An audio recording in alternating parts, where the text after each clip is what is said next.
Bonjour à toutes et à tous. On va se retrouver donc pour faire la vidéo d'analyse Bitcoin et puis les principales crypto-monnaies. Je vais essayer globalement d'accélérer un petit peu puisque on n'a pas grand-chose de bien neuf. Ce qu'il faut retenir donc sur le Bitcoin dollar notamment, c'est qu'on a cassé hier cette petite oblique. Alors c'était une oblique assez pentue, donc il ne faut pas non plus en dresser de trop fortes conclusions. En tout cas, pour celles et ceux que ça n'intéresse pas, je n'ai pas vendu mon Bitcoin encore. En fait, ce que je jouais, c'était un retour vers cette zone des 61 000, 62 000 dollars pour essayer de le solder à ce niveau-là. J'étais un petit peu gourmand à ce stade-là, mais pour moi, la fête n'est pas encore terminée. En tout cas, on va en savoir un petit peu plus ces prochains jours.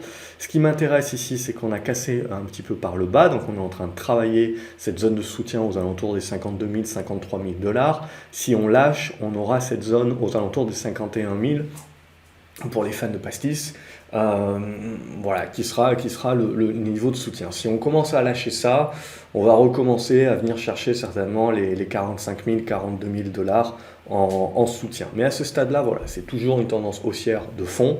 Et ce qu'on attend, évidemment, c'est une petite consolidation en cours et on attend de voir la réaction des acheteurs.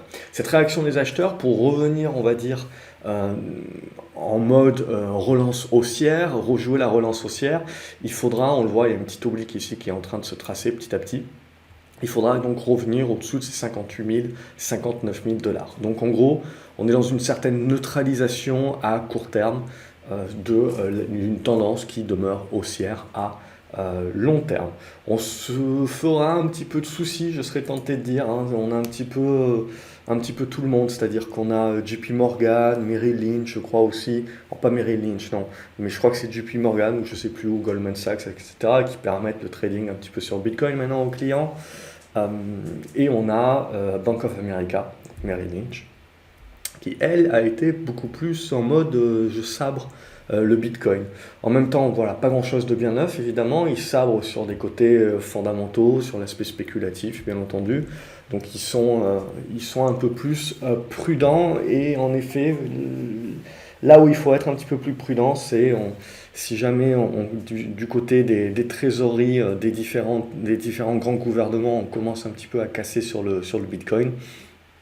On va voir, est-ce que ça fait suffisamment d'ombre aujourd'hui pour que les gouvernements commencent à sortir du bois. On verra. Mais en tout cas, ce qui est sûr, c'est que le jour où ça commence à tomber, on a vu qu'il y a l'Inde qui est tombée, ça n'a pas trop fait bouger les lignes à ce stade-là, mais ça fait partie des risques, hein, clairement, sur le Bitcoin et l'ensemble des crypto-monnaies, si on veut un risque en mode signe noir, bien entendu. Donc à ce stade-là, voilà un petit peu où on en est. De la conso, pas grand-chose. Au niveau du Bitcoin Euro, c'est exactement la même chose. C'est de la construction à ce stade-là, avec une zone de soutien aux alentours des 44 000 euros, et donc cette zone-là des 49 000 euros à franchir, à casser par le haut pour relancer la tendance haussière. Au niveau des actions qui sont de près ou de loin, on va commencer par le Grayscale Bitcoin. Grayscale Bitcoin qui continue, voilà, à dessiner, je vous avais proposé cette oblique en pure hypothèse de travail, on voit qu'on n'était pas très loin. Donc maintenant, on est en train de l'allonger, celle-ci, et on est en train, voilà, de valider un petit peu les résistances obliques. Donc ça nous permet en fait de construire les figures. Ce qu'il faut faire attention, ces figures-là, elles sont quand même assez larges, donc ça peut pousser à pas mal de volatilité sans pour autant changer le fond des choses. Donc il faut faire attention par rapport à cette volatilité-là. Au niveau d'autres actions, les deux grosses qu'on suit ou sinon d'habitude, c'est Marathon. On a la même chose, hein, on commence un petit peu à bloquer sur des niveaux de résistance. Celle-ci, on l'avait cassée. Par contre, voilà, c'est pas fini encore, puisqu'on voit qu'on a des moyennes mobiles 20 notamment qui continuent d'être montantes, et donc on a des congestions qui vont se mettre. Ça va être très intéressant parce que ça va se jouer là. Ça va se jouer maintenant, là, sur ces prochaines séances, à savoir si on arrive à avoir un dernier coup de collier là, qui est capable d'aller chercher les résistances obliques et de casser par le haut, ou si on commence à faire céder les supports et à avoir des constructions avec des figures beaucoup plus larges et donc beaucoup plus volatiles. Au niveau de Riot, on va retrouver la même chose où on voit que l'oblique qu'on avait pu proposer la semaine dernière a été résistance, qu'on est en train de travailler un petit peu les soutiens, de les lâcher. Pour l'instant ça va, on reste encore sur 50% à peu près du retracement de la hausse ici, je le fais à vue d'œil grosso modo, mais même chose, hein, que sur la plupart des autres actifs, hein. Ce qu'il faut maintenant c'est commencer à voir les figures qu'on est en train de construire, et c'est des figures qui sont quand même assez larges, hein. Donc en gros, attention à la volatilité. C'est un petit peu pareil que sur les actions technologiques, hein. C'est vraiment le risque actuel, c'est pas qu'on renverse totalement le marché d'un coup d'un seul, ça j'y crois rarement, c'est à moins d'un signe noir, mais c'est surtout la volatilité qu'il peut y avoir. J'avais une allemande aussi, donc Bitcoin Group, on va retrouver un petit peu aussi la construction. Et donc on voit, ce serait intéressant de repasser au-dessus des 55 euros pour aller chercher éventuellement cette oblique, mais là aussi, cette oblique devra être cassée pour relancer la tendance haussière. Donc on voit des constructions globalement sur l'ensemble des actifs liés aux cryptos. Overstock, c'est en train de consolider aussi. Tant que vous ne dépassez pas les 80 $, il n'y a pas grand-chose. Et Blockchain Group, ça avait plutôt bien fonctionné en repassant les 2 euros et on est venu chercher l'oblique directement. On le voit au point près. Et donc là aussi, continue d'être dans notre figure. On va rester positif au-dessus des 2 euros, mais il faudra casser cette oblique descendante pour lancer une nouvelle spéculation haussière. A contrario, on sera beaucoup plus méfiant. Si on repasse sous ces 2 euros, 1,90 €, là, il faudra accepter qu'on va faire une pause très certainement. Et on commentera ensemble plus tard. Au niveau des différentes cryptos, je vais les passer peut-être globalement beaucoup plus rapidement, s'il n'y a pas grand-chose à dire bien entendu, mais globalement au niveau du BAT, ça continue de rester très positif. Au niveau du BAT, on voit qu'on a eu une nouvelle poussée. Alors je ne sais plus quand est-ce qu'on s'en a été parlé, mais globalement juste le lendemain de la poussée. Donc là on voit, on avait la conso, on a la nouvelle poussée, hausse exponentielle, rien à dire. Et on a un support là qui est en train de se construire sur la zone des 95 centimes de dollars, donc bien puissante.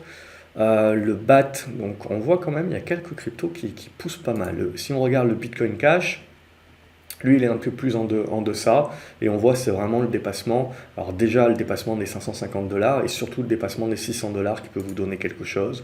Au niveau du Cardano, on a validé plutôt la résistance horizontale. Celle-ci, c'est une résistance intermédiaire dorénavant, et là on voit, ça fait un petit peu comme le Bitcoin, on est plutôt en train de travailler et de construire au fur et à mesure la figure. Il nous faut des chandeliers supplémentaires pour continuer de construire, mais on voit Cardano, toujours une tendance haussière de fond bien entendu, mais éventuellement la construction d'une figure de temporisation intermédiaire. Au niveau de Chainlink, ça je vais passer parce que je ne sais pas contre le dollar. D'ailleurs, en commentaire, n'hésitez pas à me dire s'il y a des cryptos que vous voulez que je regarde.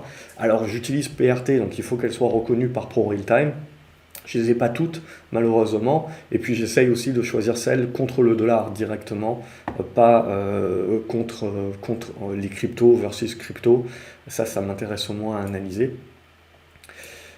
Au niveau du Cosmos, donc ça continue de bien construire, ça ressemble plutôt pas mal au Cardano et à pas mal de cryptos, c'est-à-dire qu'on reste dans les tendances haussières de fond, mais on a une construction de figure intermédiaire qui se met. Donc là, clairement, en gros, au milieu, c'est très volatile, c'est du trading, et ce qu'on attend, c'est vraiment la cassure à la hausse ou à la baisse pour nous donner vraiment une tangente. Au niveau du Dash, on voit c'est plutôt en train de sortir par le bas, donc on va rester vigilant et on ne redeviendra positif que sur capacité à revenir, je dirais, au-dessus des 240-250 $. Là, ça donnerait un signal, sinon un peu plus en deçà. EOS, même chose, hein, c'est vraiment un dépassement des 4,40 $ qui va nous donner quelque chose. On construit là aussi des figures. Ethereum, on voit de valider plutôt un petit peu comme ce qu'on a fait sur le Cardano, une espèce de double top. On casse par le bas la conso intermédiaire, hein, où il y avait éventuellement une tasse avec anse. Là, on est en train de la lâcher un petit peu par le bas. Donc, ce qui va plus m'intéresser, voilà, c'est les figures. Alors, pour l'instant, c'est les hypothèses de travail que je vous propose, mais c'est dans l'idée, en fait, de voir des figures beaucoup plus larges de construction et de consolidation. Et tant de façon que vous n'allez pas arriver à revenir au-dessus des 1900-2000 $ sur Ethereum, il n'y a pas de nouveau lancement. On est plus vraiment en train de rentrer dans des consos. Ethereum classique, même chose, 14 $ à dépasser pour vous donner quelque chose d'autre. Au niveau de Horizon, même chose, hein, même si là on travaille un petit peu les zones plutôt comme ça. Voilà, pour moi c'est de la neutralisation là, toujours. IOTA, en train de sortir par le haut, hein. Donc on voit il y avait une belle oblique ici, donc on avait tracé ça, donc avec la figure, et plutôt en train de tracer par le haut. Donc finalement là aussi on avait la tasse avec Anse, comme sur Ethereum, mais à contrario d'Ethereum, celle-ci, on le voit, elle s'est validée, elle est en train de casser par le haut. Litecoin, on sort par le bas, donc on valide bien cette résistance oblique, comme ceci, éventuellement là aussi la construction de figures. Donc on voit, à part des petites cryptos, hein, donc on voit c'est surtout des petites caps quelque part. Les plus grosses caps crypto sont plutôt, comme pour le Bitcoin, en train de construire actuellement, disons de construire des figures de congestion. Donc là on a la même chose sur Monero, c'est le dépassement des 240 $ qui nous intéresse pour donner un signal, sinon c'est neutre. Neo, même chose, on voit, on est revenu chercher un top.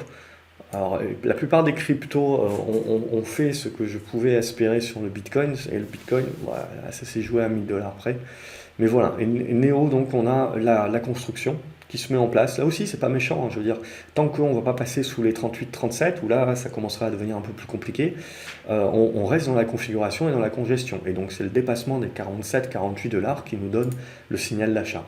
Au niveau de Nano, pareil, c'est en train de construire gentiment, toujours les 6 $ qui nous donnerait éventuellement un signal. Au niveau de OhMySgo, même chose, je vais le construire comme ceci, ou on peut le construire comme cela. J'aime pas trop les trucs un petit peu trop obtus, mais en gros, on va regrouper ça sur les 6,30 $, 6,40 $ comme étant la résistance à passer pour continuer et recréer une spécu haussière. Sinon, sous les 5 et les 4,75 là, on deviendrait un petit peu plus prudent. Ça reste de très belles configurations à long terme, hein. Ça reste haussier, bien entendu, mais ce qu'il faut, c'est être un petit peu plus patient. On rentre dans des modes un peu plus patients. Qtum, par contre, on voit, elle est plutôt mûre et elle est plutôt bien orientée pour éventuellement essayer de casser et faire un petit peu comme le BAT et créer une nouvelle spécu. Donc Qtum, OhMySgo, à la limite, ça se regarde aussi. Mais globalement, on voit, c'est surtout les petites caps crypto, hein. Ripple également, c'est plutôt pas mal. Donc on était dans cette congestion-là la semaine dernière. Donc on avait parlé de ce premier break qui serait plutôt pas mal pour nous renvoyer vers cette oblique. Donc on n'est pas loin d'y revenir et de la travailler. Et c'est surtout ça qu'il va falloir lâcher. Et donc pour créer éventuellement la poussée haussière. Stellar, par contre, c'est un petit peu plus en dedans. Pas grand chose, je dirais, à se mettre sous la dent tant qu'on n'arrive pas à redépasser les 43-45 centimes de dollars. Pourrait tenter de relancer. Au niveau de Tezos, là aussi, c'est encore de la construction et donc c'est un dépassement des 4,60 $ qui nous donnerait quelque chose. Au niveau du Tronix, là par contre, on voit, elle est assez forte aussi. Donc elle a réalisé son premier break. On est en train de faire de la conso, mais éventuellement là, si on a une nouvelle poussée, on peut avoir donc la spécu qui peut se mettre en place. Si on commence à avoir des réintégrations par rapport à ces poussées-là, si vous réintégrez, vous repassez en dessous de l'ancienne résistance qui a été cassée, qui est censée faire support, c'est là où on commence à se méfier. Donc là, en l'occurrence, je dirais sous les 5 centimes, hein, là, en l'occurrence, si ça repasse en dessous, c'est qu'on est en train de plutôt construire des tops. Et au niveau de Waves également, c'est en train de se remettre, on voit. On avait une bonne congestion ici, on a le break qui est en train de s'effectuer, ça peut nous permettre de relancer vers cette zone des 12 $, de continuer à avoir cette configuration et à valider cette figure que j'ai mis en hypothèse de travail la semaine dernière en triangle symétrique. Et après, pour vraiment lancer les hostilités, il faudrait réussir à breaker par le haut. Mais en l'occurrence, voilà, 12 $, 12,40 $, c'est une belle poussée, mais il faudra aller plus haut pour initier vraiment le mouvement. Et Zcash, on va retrouver à peu près les mêmes figures, mais on voit que c'est moins mature, c'est-à-dire que là, c'est vraiment le dépassement de ces 160 $ pour arrondir qui nous donnerait quelque chose. Donc on le voit, il y a vraiment des cryptos qui sont plutôt en attente, il y en a d'autres qui fait des boîtes poussées, qui sont en train de lancer, donc il y a vraiment un petit peu de tout, mais globalement, si on regarde les grosses cryptos quand même, les grosses caps crypto, elles sont plutôt en train de sagement consolider, de neutraliser leur tendance, qui reste haussière à long terme, mais à court terme, qui rentre dans des consos. Et donc, on a nos configurations et nos figures qui commencent à se tracer. C'est ça qui est important. Et ce qui va surtout nous donner le là, donc, c'est la capacité à casser par le haut ou par le bas la suite. Et je pense que ça sera intimement lié à la confiance également et à la tendance que l'on aura sur les petites caps américaines technologiques. Donc, je lirai les spéculations sur les deux environnements. Ça commence en effet à se faire peur et à pas mal corriger sur ces petites capes US. je pense qu'on devrait avoir derrière la contamination sur les cryptos également. Voilà donc pour cette petite revue de marché. N'oubliez pas de vous abonner à la chaîne, à me dire ce que vous en pensez dans les commentaires, à me dire quels sont les cryptos que vous suivez, celles éventuellement que je ne suis pas ici et que vous savez, je peux les trouver facilement crypto versus dollar dans PRT. N'hésitez pas à me les proposer, j'essaierai de les rajouter pour la prochaine fois. Excellente journée à vous les graphes et à la prochaine vidéo.